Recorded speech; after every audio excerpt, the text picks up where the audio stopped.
Taking a look at what we did for today, 89 with a little more sunshine back into the mix.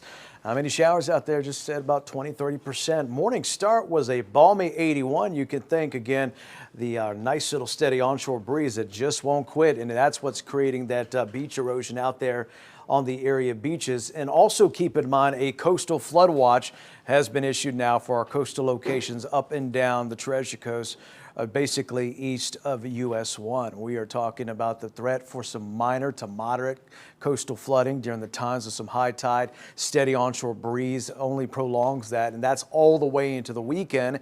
We could see, again, some beach roads impassable because of the extra water. No doubt that beach erosion stays alive right along our coastline as that tidal flooding continues, especially during those times of high tide. All right, here's a look at the radar. Most of us look good. I mean, nice little ocean breeze continues. A quick, maybe 2-minute shower. That's it. Looks good in Port St. Lucie. As we say, good evening to you tonight. Rain chances just about 20-30%. It's that small little quick shower that moves in quickly and is done very quickly. Tonight we're down about 79. Chances for showers and storms, they come back as we go into your Thursday. Take a look at the moisture. It's sticking around and increases Thursday into Friday. So our rain chances do come back up starting tomorrow, then again on Friday. But then the good stuff comes on in Saturday night into Sunday.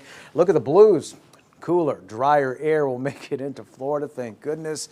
You'll start to feel a lot more like fall, especially as you wake up on Monday morning, as we'll see a lot of 60s across the board for overnight lows and low humidity for a good stretch of days as our first real decent front moves in. I mean, we're not talking about high temperatures in the 70s just yet, but hey, we're on the right track as we get into deeper fall months, and especially as we get past the mid part of October. All right, let's take a look at tomorrow's future track timing again. Tonight we're good. Tomorrow in the morning you got a scattered shower or two around the Treasure Coast. Keep in mind you're going to need the umbrella tomorrow, Thursday, Friday as well.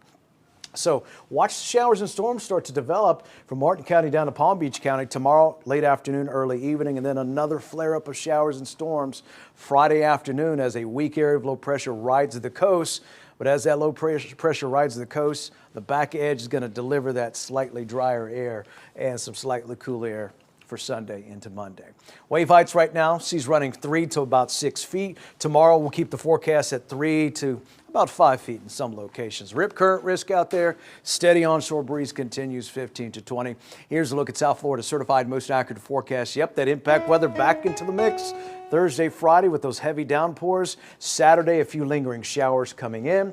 And then as we head through Saturday night to Sunday, oh, it is going to be nice. Sunny skies return, morning lows in the 60s, and that low humidity into next week.